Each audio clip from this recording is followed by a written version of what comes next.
Mesdames, Messieurs, c'est un réel plaisir pour moi de vous retrouver pour cette nouvelle semaine de l'information. Voici les titres. À l'issue du sommet ordinaire des chefs d'État de la CEDEAO tenu ce 3 juillet à Accra, des décisions ont été prises en ce qui concerne le Burkina Faso. La communauté économique des États de l'Afrique de l'Ouest a donné son accord pour une transition de 24 mois. Cependant, comment cette information est-elle reçue auprès de la classe politique, du peuple burkinabé, mais aussi de notre spécialiste en relations internationales et diplomatie, Oumarou Paul Kwalaga? Réponse dans quelques instants. C'est officiel, le docteur Daouda Diallo, le lauréat du prix Martin Ennals 2022, a été élevé au rang de chevalier de l'ordre de l'étalon en ce jour même par le président du Faso. Une distinction qui, pour le lauréat, honore l'ensemble des défenseurs des droits humains. Il dédie donc ce prix à l'ensemble des populations en burkinabé. Et puis placé sous le thème à tous unis, pédalons pour la paix et la cohésion de notre pays, le championnat de la 2e édition du Grand Prix cycliste Savane Média s'est tenu ce 3 juillet 2022 avec Bouraïman Nana comme grand vainqueur de cette édition. Un duel de 57 km qui a affronté 141 coureurs issus de 52 clubs que bien sûr vous verrez en fin d'édition. Mesdames, Messieurs, bonsoir et bienvenue. Je vous le disais en titre, des décisions ont été prises en ce qui concerne le Mali, le Burkina Faso et la Guinée ce 3 juillet à Accra lors du sommet ordinaire des chefs d'État de la CEDEAO. Déjà du côté du Mali, la CEDEAO lève toutes les sanctions économiques qu'il étouffait depuis janvier dernier, mais maintient quand même les sanctions individuelles et suspend le Mali des organes de la CEDEAO. Quant au Burkina Faso, les dirigeants ouest-africains donnent leur accord pour une transition de 24 mois avant un retour des civils au pouvoir à compter du 1er juillet 2022. En Guinée, les chefs d'État de la CEDEAO ont rejeté les 39 mois de la transition et ont également nommé un nouveau médiateur. On écoute Jean-Claude Brou pour plus de précisions dans cet élément de notre correspondant sur place, Bouraïma Soulou. Pris des décisions favorables au Mali et au Burkina Faso, des décisions concernant la levée d'une batterie de sanctions qui avaient été prises, notamment contre le Mali en début d'année. Les autorités de la transition ayant œuvré ces dernières semaines en faveur d'une décrispation de la situation, ce qui a motivé l'allègement des sanctions selon Jean-Claude Brou. La recommandation du médiateur président Goodluck, toutes les sanctions économiques et financières prises le 9 janvier 2022 sont levées à partir de ce jour. Le sommet a décidé de maintenir les sanctions individuelles et également de maintenir la suspension du Mali des organes de la CEDEAO.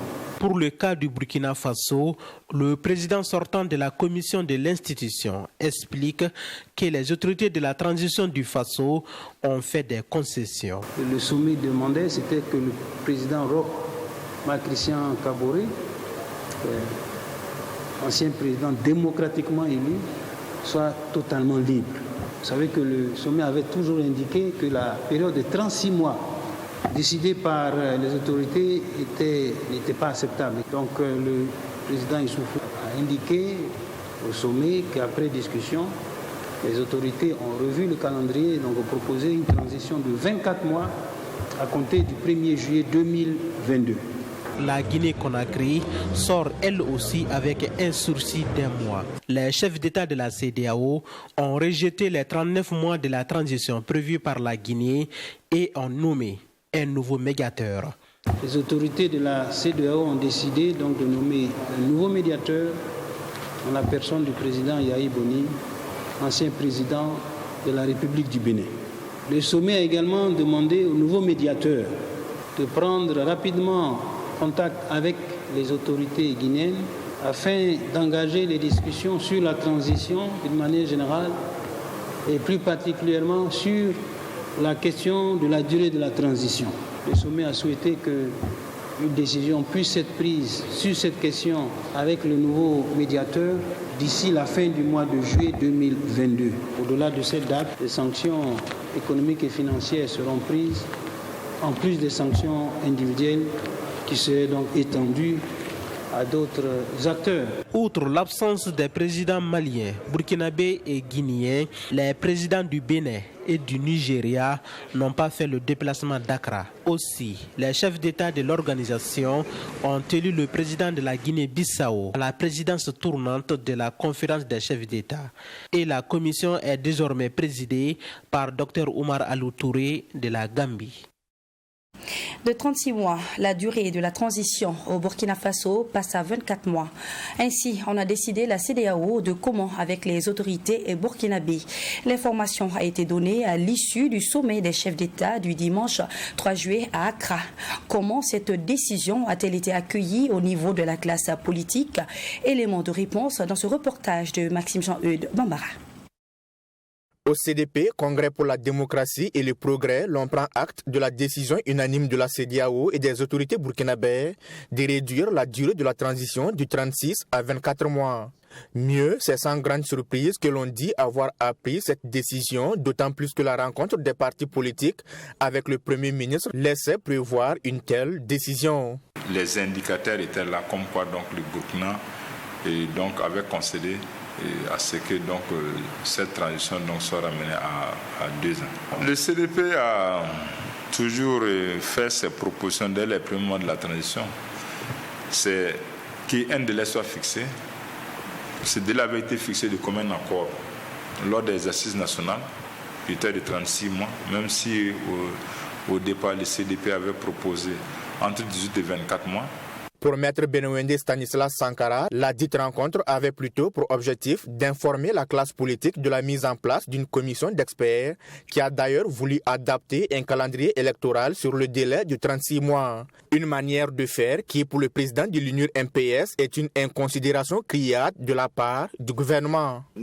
La classe politique burkinabé ne pouvait pas, à la veille du sommet de la CEDEAO, savoir qu'il y a une commission d'experts qui travaille sur un agenda électoral. Je pense que les principaux intéressés, d'abord, c'est les partis politiques. On aurait pu nous donner l'information, on aurait pu même recueillir nos avis, que cela aurait pu, en tout cas, contribuer à améliorer le débat. La décision est certes prise, mais le premier vice-président du CDP attend de voir des mesures d'accompagnement pour permettre au Burkina Faso de respecter ce délai. Si la CEDEAO a décidé de fixer le délai de la transition à 24 mois, c'est que la CEDEAO donc accompagnera le Burkina Faso pour pouvoir donc respecter effectivement ses exigences électorales. Et donc, une de ces exigences est qu'il y a la Commission électorale nationale indépendante qui a besoin de ressources, qui a besoin de moyens matériels et financiers. Et donc, la CEDEAO veut 24 mois. Mais nous avons la faiblesse de croire que la CEDEAO ne va pas prendre cette décision et puis aller dormir sur ses lauriers. Du côté de l'UNIR MPS, Union pour la Renaissance, mouvement patriotique sankariste, loin de 24 mois, c'est plutôt 30 mois qui sont donnés aux nouvelles autorités. La réduction de la durée de la transition n'a pris effet qu'à partir du 1er juillet 2022, alors que pour Maître Benouende Stanislas Sankara, cette décision devrait tenir compte de la date du 24 janvier, date du coup d'État. Nous, de notre entendement, mon parti, l'Union pour la Renaissance, mouvement patriotique sankariste, avait été clair pour dire qu'il fallait ne pas dépasser les 24 mois à compter du 24 janvier 2022. Ce qui veut dire, si on fait un calcul mathématique qui devrait rester à la transition, théoriquement, moins de 18 mois. Pour la réussite de la transition au Burkina Faso, le premier vice-président du CDP appelle l'institution sous-régionale à être une CEDEAO des peuples et non une CEDEAO des chefs d'État.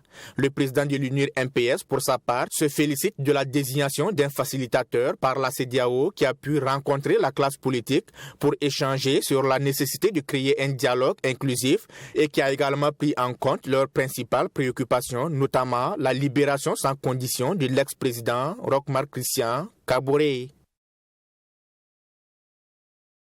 Et puis toujours à ce sujet, celui du délai de la transition au Burkina Faso qui passe de 36 à 24 mois à l'issue du sommet ordinaire de la CEDEAO réuni ce 3 juillet dans la capitale ghanéenne. Un compromis qui permet ainsi au Burkina Faso d'éviter les sanctions de l'organisation sous-régionale. Pour Omaro Paul Kwalaga, spécialiste en relations internationales et diplomatie, le Burkina Faso s'en tire à bon compte. Pour lui, le pays ne pouvait se permettre de subir des sanctions au regard du défi sécuritaire et humanitaire. On l'écoute au micro de Michael Tougri. Les 24 mois pour moi, c'est le Burkina s'en tire bien parce que au départ des négociations, il n'était pas très indiqué qu'on aurait les 24 mois. Le médiateur a certainement joué un rôle déterminant ces dernières semaines en rencontrant un certain nombre d'acteurs. Mais il faut aussi le mettre aussi sur le compte des autorités qui ont joué aussi de l'ouverture, de la compréhension et qui ont compris qu'il y a beaucoup plus à gagner qu'à perdre en ayant une posture assez conciliante, en tenant compte justement des défis du moment du Burkina et en évaluant de façon très lucide les rapports de force. Est-ce qu'il fallait adopter une posture de bras de fer au risque de se faire sanctionner? Est-ce qu'aujourd'hui le Burkina, avec les différents défis qu'on a, notamment sécuritaires et humanitaires, est-ce que nous avons aujourd'hui les capacités réelles de pouvoir faire face à un certain nombre de sanctions? Je ne pense pas personnellement. L'organisation régionale ou les organisations internationales en général fonctionnent sur un certain nombre de principes qui reposent et avant tout non seulement dans le respect, je veux dire, des principes de base, la démocratie, au regard de tous ces éléments que le Burkina a plus ou moins fait de la concession. Et comme je l'ai dit, les 24 mois plus 6 mois déjà de gouvernance qui font 30 mois, c'est quand même assez intéressant. Et l'autre avantage peut-être pour le Burkina, c'est le fait que à partir du moment où on arrête cette situation, donc il y a une nouvelle légitimité de la part de la CEDEAO, il faut s'attendre quand même à ce qu'il y ait des accompagnements pour pouvoir, sur le plan sécuritaire, mais aussi pour une sortie des crises. Je parle des questions électorales au niveau politique de la. Je crois que c'était le point de départ. À partir du moment où il y a ce consensus, qui a cet accord, il est possible maintenant au Burkina de demander de l'accompagnement. Je crois que la CEDEAO, en ce moment-là, pourra franchement jouer son rôle. Même exercice, mais cette fois-ci avec la population burkinabé. En effet, un accord a été trouvé avec le Burkina Faso pour un calendrier de 24 mois avant le retour des civils au pouvoir à compter du 1er juillet 2022. Cependant, que pense donc l'homme de la rue par rapport à cette décision dans un contexte sécuritaire qui mine le pays depuis 2015? Plus de réponses dans ce micro-trottoir réalisé par Annie Gladys Da. La décision de la CEDEAO, je dirais qu'elle n'est pas mauvaise. D'arriver au pouvoir comme ça, si cette tendance va se poursuivre là, les 2 ans là même sont trop.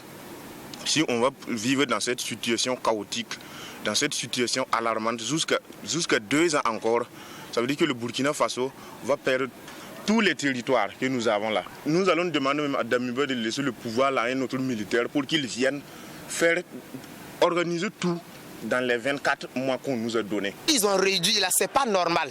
Parce que nous vivons dans une situation vraiment très chaotique. Donc, si on réduit, on ne pourra pas organiser des élections dans cette situation. Donc, c'est pourquoi moi, je pense que c'est pas normal.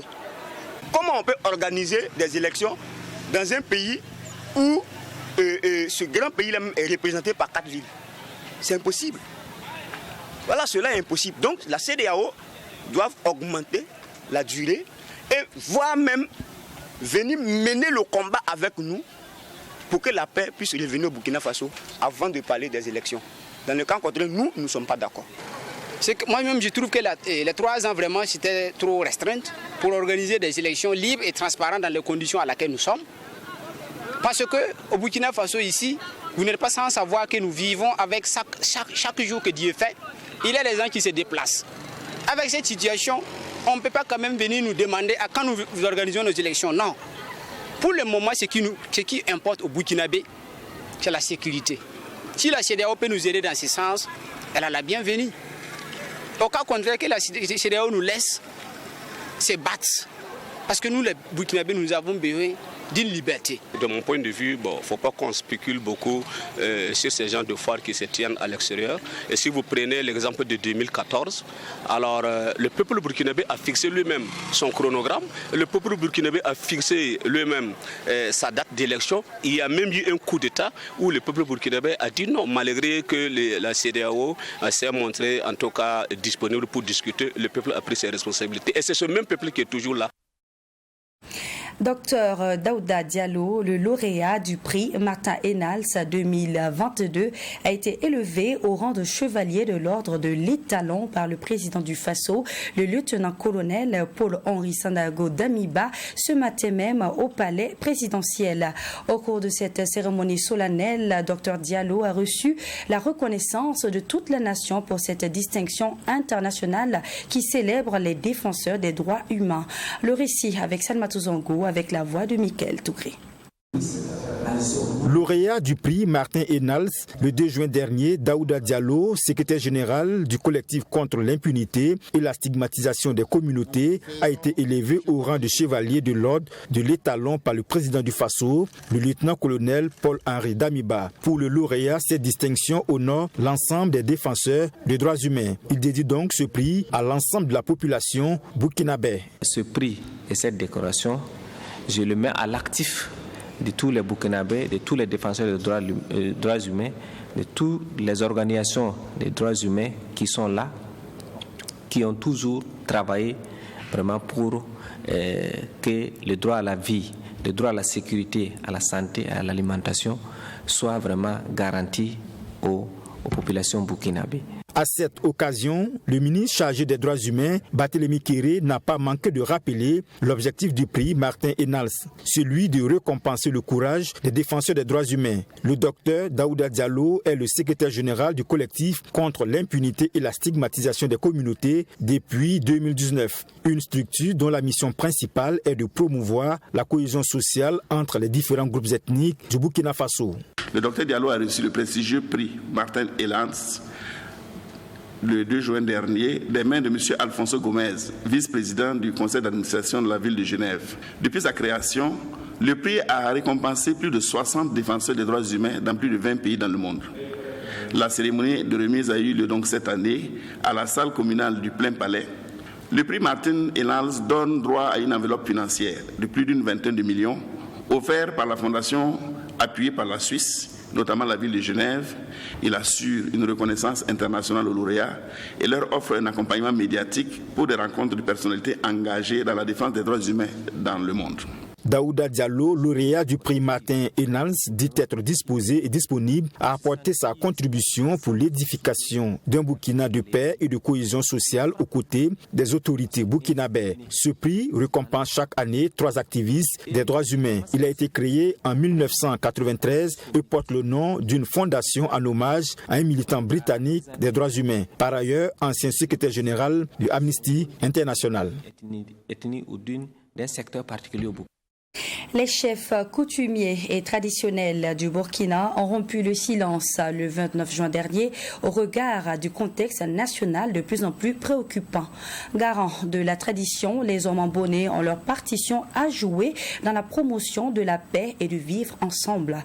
Reçu ce 3 juillet sur le plateau du journal du dimanche soir sur True TV, l'ancien chercheur, le professeur Albert Ouedraogo, a apprécié la démarche et appelle une fois de plus à accorder à la chefferie coutumière un meilleur statut au sein de la société burkinabé. La quintessence de son analyse dans cet élément de Serge Kaboré avec la voix de Cheikh Omar Ouedraogo. C'est une sortie inhabituelle, voire historique des chefs supérieurs coutumiers et traditionnels du Burkina Faso le 29 juin dernier. Face au contexte national caractérisé par une crise multidimensionnelle, surtout sécuritaire, les dépositaires des pouvoirs traditionnels ont appelé les fils et filles du pays qui ont pris les armes contre la mère patrie à les déposer et à cultiver le sentiment d'appartenance à une même nation. Une sortie tardive mais toutefois opportune, selon professeur Albert Ouedraogo, qui estime que la chefferie traditionnelle peut contribuer au retour de la paix au Burkina Faso. Pour certains, ces rois et ces chefs de canton ont même tardé. Parce que quand vous regardez et quand vous écoutez les réseaux sociaux, vous sentez que la population avait soif d'une réaction de ces autorités-là. Les propos, d'abord, sont mesurés, les propos sont appropriés, les propos sont les bienvenus, parce que, en tant que responsable des différentes communautés dont ils portent le lourd héritage, ils ne devraient pas rester silencieux. Même si ces derniers ne méritent pas d'être mis à l'écart dans la gestion des affaires de la cité, professeur Albert Ouedraogo pense que les têtes couronnées ne sont plus considérées à leur juste valeur avec l'introduction de la démocratie comme mode de gouvernance en Afrique. Un mauvais diagnostic car toute démocratie se construit sur un socle culturel, avise professeur Albert Ouedraogo. La démocratie que nous devrons vivre en Afrique n'est pas la démocratie telle qu'elle s'exerce en Grèce, en Italie, en Espagne, aux États-Unis. Nous avons besoin de construire cette démocratie en tenant compte des forces en présence. La démocratie doit être inclusive. Si vous estimez que les chefs ne doivent pas participer de votre démocratie, vous avez exclu une partie de votre population dans le jeu démocratique. La démocratie, ce n'est pas faire comme les Français l'ont fait, décapiter le roi, tuer la royauté, éliminer tout ce qui est en relation avec cela et construire quelque chose de nouveau en disant c'est ça la République et tous les autres sont les ennemis de la République. L'enseignant-chercheur se prononçant sur l'actualité nationale déplore la persistance des attaques terroristes contre les populations civiles et militaires. Pour lui, la montée en puissance actuelle de l'armée se réside dans les nominations et non sur le terrain.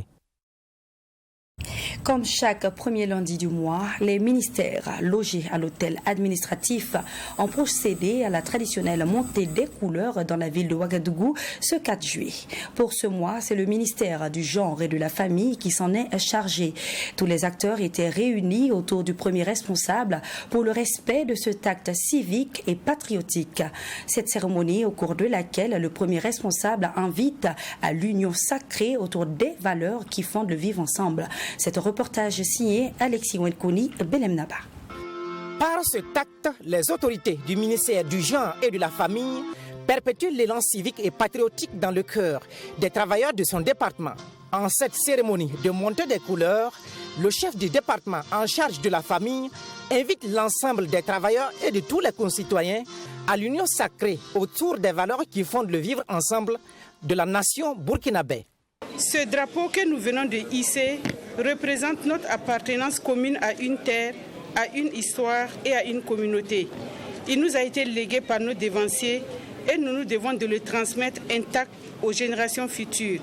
Cela signifie que tous nous avons un avenir commun. Ce drapeau réclame de notre part toute notre attention et toute notre considération. Mieux, nous lui devons nos vies s'il le faut. À chaque fois que ce drapeau tombera, il faut trouver des Burkinabés pour le hisser de nouveau. En ce mois de juillet, le ministère du Genre et de la Famille célèbre la fin du mois de la famille. Salimata Nebié exhorte ici les Burkinabés à transmettre les valeurs civiques et républicaines aux enfants. Au-delà du mât sur lequel notre drapeau vient d'être hissé, que nous le laissions flotter dans nos cœurs. Ce drapeau ne doit jamais nous quitter. Nous devons l'aimer comme nous devons aimer nos familles. Et je souhaite que tous ceux qui sont là ce matin puissent transmettre le symbole du drapeau, l'amour de ce drapeau à leurs enfants. L'intégrité du Burkinabé, c'est d'abord dans nos familles, dans nos rues, dans nos communautés, dans nos villes. Ensuite, dans toutes nos villes, tout notre pays. Salimata Nebié rappelle par ailleurs que les forces de défense et de sécurité engagées dans la lutte contre les groupes armés tombent pour l'honneur de la patrie. Et ce drapeau, il est le nôtre.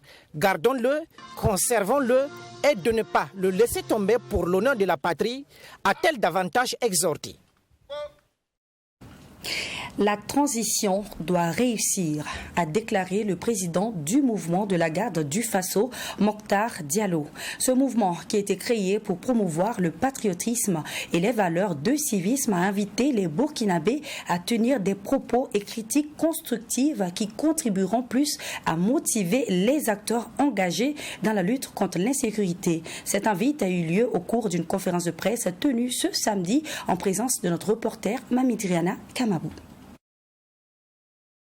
Depuis la prise du pouvoir des autorités de la transition, des voix se lèvent de partout, soit pour dénoncer leur gouvernance, soit pour les encourager.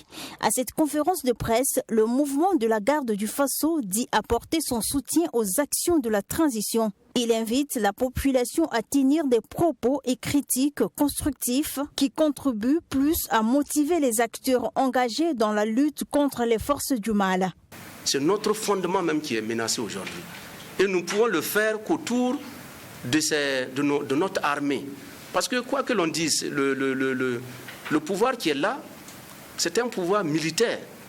Et les militaires, c'est notre armée. C'est le socle de notre nation. Nous invitons les Burkinabés à leur faire confiance que nous sortirons de cette crise. Nous sommes convaincus que si on tait nos divergences et qu'on se soude autour de la transition, nous sortirons de ce bourbier. Dans sa déclaration, le mouvement de la garde du Faso invite les partis politiques à s'unir dans un cadre de concertation et d'unité nationale pour accompagner la transition. Toujours dans cette même optique, le MGF demande aux différents partis politiques de faire preuve de discernement, de faire profil bas et de travailler à préserver la cohésion sociale. C'est d'inviter la classe politique à un moratoire. Ça veut dire on prend un temps, on s'unit autour de cette transition, on se donne la main, ce qui n'a pas été fait au temps de Roch, qu'on permette cette fois-ci que l'on s'entende autour du président Damiba pour accompagner cette transition, parce qu'on ne peut rien réussir dans la division, dans comme on appelle ça, si on est là, on se mange, rien ne va marcher. Le MGF soutient et encourage le président de la transition à poursuivre les concertations avec les responsables politiques, coutumiers et religieux en vue d'aboutir à un nouveau pacte social. Et sur le plan de la réconciliation et du dialogue, le mouvement veut que les différentes communautés ethniques et religieuses de la nation se parlent franchement et crèvent l'abcès sur le vivre ensemble. Il encourage le ministère en charge de la réconciliation nationale et de la cohésion sociale à poursuivre et multiplier ces concertations, mais surtout à se départir de tout clanisme. 565 étudiants de l'Université de l'Unité africaine ont effectué ce dimanche 3 juillet leur sortie de promotion. Désormais prêts à aller à la conquête du marché de l'emploi, ces étudiants de divers profils ont reçu des mains des responsables de l'université leur parchemin de fin de formation. Retour sur cette cérémonie de graduation qui s'est déroulée au Palais des Sports de Ouagadougou en présence de notre reporter Maxime Jean-Eudes Bambara.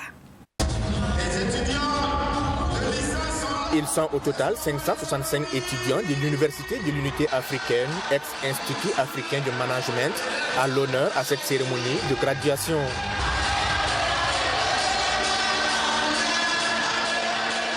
L'instant est solennel et l'ambiance festive pour ces étudiants du niveau DTS, licence et master qui reçoivent ici leur parchemin de fin de formation. Un événement devenu une tradition à l'Université de l'Unité africaine et qui, pour le président du conseil d'administration, marque le début d'une vie professionnelle. Occasion également pour le premier recteur de cette université de saluer le niveau général des étudiants jugés satisfaisants. Cela représente le couronnement de tous les efforts durant toute une année. Donc c'est beau, les enfants ont été assez persistants, assez endurants et ils ont pu avoir ce qu'il faut avoir pour nous donner pleine satisfaction. Le sésame désormais en main reste la conquête du marché de l'emploi. Et pour ce faire, la marraine de la cérémonie a invité ses filleuls à rester humbles, déterminés et engagés. Et ce que je voudrais leur dire aujourd'hui, c'est que le travail, ça paie. Pas à pas, défi après défi, le résultat est payant. Et je dis à mes filleuls du genre féminin en particulier, il faudrait qu'elles imposent le respect, il faudrait qu'elles imposent la considération dans le monde professionnel par leurs compétences. Du côté des étudiants, le maître mot reste gratitude, reconnaissance vis-à-vis du corps professoral, mais aussi à l'égard des responsables de l'université. Je suis très contente parce qu'aujourd'hui, ça marque la fin du premier cycle, j'allais dire la 3e année. Et en même temps, c'est un début d'une vie professionnelle, j'allais dire, pour continuer pour le master. Je suis vraiment très contente. C'est le résultat du labeur. On a bataillé, voilà, on a le parchemin en poche, on est vraiment content. Franchement, IAM, ex-IAM, maintenant c'est UA, c'est vraiment une université exceptionnelle. En plus des parchemins, les majors des différentes promotions ont également reçu des médailles, une manière pour l'université de magnifier l'excellence. A noter que 114 étudiants en DTS, 367 en licence et 84 en master étaient concernés par cette cérémonie de sortie de promotion qui a connu une forte mobilisation des parents, amis et connaissances. Et puis, en actualité sportive, la 2e édition du Grand Prix Cyclisme Savane Média s'est tenue ce dimanche 3 juillet 2022. Couru entre Koubri et Ouagadougou, Bouraïman Nana de l'AJCK arrive premier sur la ligne et succède à son coéquipier Abdoulaye Rwamba, vainqueur de la première édition. À noter que l'objectif de cette course est de permettre aux cyclistes d'avoir assez de compétition de préparation en vue du Tour du Faso. Assami Touré pour le compte-rendu.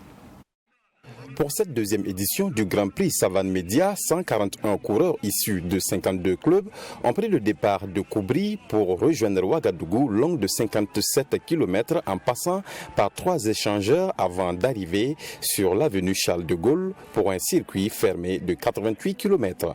En tête au départ de la course, Paul Domont de l'AS Bessel dirige cette course de bout en bout. Arrivé sur l'avenue Charles de Gaulle, le jeune cycliste reste le seul de son équipe encore sur le vélo. N'ayant pas de soutien, il est obligé de se battre tout seul. Bouraïman Nana de l'AJCK et Daouda Soulama du RCK en profitent pour se détacher du peloton. À 2 tours de l'arrivée, l'échappée est à 30 secondes du peloton qui visiblement s'est résigné. À l'arrivée finale, c'est naturellement Bouraïman Nana qui est fait champion. Je peux dire que la course a été un peu difficile, mais grâce à Dieu, c'est réglé. Donc on remercie Dieu pour ce don. Pour cette distance totale de 145 km, il fait un temps de 3h21 minutes avec une vitesse moyenne de 43 km/h. Une course qui n'a pas été du tout facile pour Paul Domont. Je n'étais pas forcément favori parce que le fait de rouler, ça allait diminuer un petit peu ma vitesse au sprint. Je pensais que les adversaires allaient en profiter justement pour essayer de me battre de cette manière, notamment Bassirou. Mais il a préféré rester au chaud dans le peloton et ne pas faire d'efforts. Donc je pense que c'est dommage, quoi. À un moment donné, il faut savoir prendre ses responsabilités. Quand on se dit grand coureur, il faut pouvoir prendre les responsabilités. Aujourd'hui, j'ai peut-être pas gagné, mais j'ai pris mes responsabilités et je n'ai aucun regret. Voilà, je préfère rouler comme ça et ne pas gagner plutôt que de m'asseoir dans le peloton et de me dire ah tiens, peut-être si j'avais roulé, j'aurais peut-être pu gagner. Là au moins j'ai roulé, j'ai pas gagné, je sais qu'aujourd'hui c'était pas mon jeu. Une édition réussie selon les organisateurs qui se disent satisfaits dans l'ensemble. Et nous avons décidé d'initier ce prix-là en tenant compte des places qu'occupent les vélos au Burkina Faso. Le Burkina Faso fait partie des pays où le vélo est roi. Donc on se rend compte aujourd'hui que nous ne sommes pas trompés. Vu l'engouement depuis ce matin à travers les artères de la capitale, en commençant par la commune rurale de Koubri jusqu'à ici, on a constaté que les gens sont sortis nombreux pour manifester leur joie. Donc c'est comme je viens de le dire, j'ai perdu ma langue, je ne peux pas aller au-delà de ce que je viens de dire. Au classement à l'arrivée, Daouda Soulama prend la 2e place suivie de Wahabou Bouda de l'AJCK. Paul Domont, lui, est arrivé 9e. Sachez, mesdames, messieurs, que l'élégance, ce n'est ni porter de beaux vêtements ou même savoir marcher avec classe. L'élégance, c'est savoir faire preuve de silence quand les autres font du bruit. Merci de nous avoir suivis et à demain.